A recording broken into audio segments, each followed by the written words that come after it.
Hey guys, jcbikes here, and today I'm going to be doing a review on my Mendiz RX2 handmade. So to start off, I have Clark's lock-on grips. I have Shimano hydraulic brakes.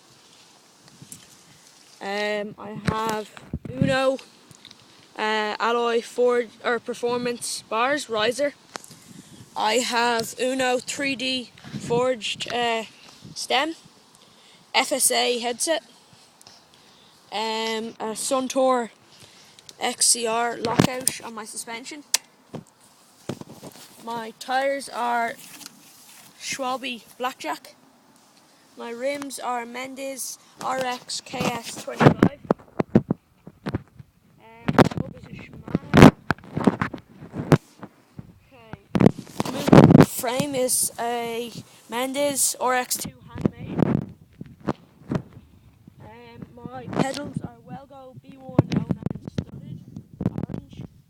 I have Shimano race cranks. I have Shimano sprocket.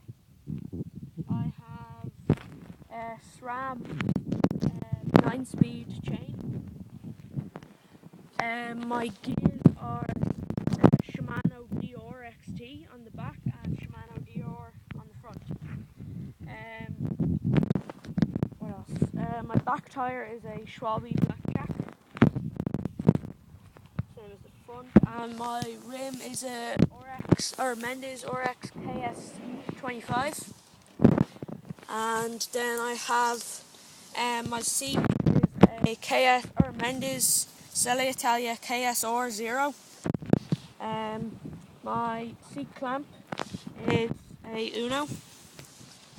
My back mudguard is Extra Dry 3. My front mudguard is I don't know what that is. Random piece of shit. Yeah. My bottle holder is blind. That's about it, yeah. Thanks for watching. Subscribe, rate, comments, all that shit.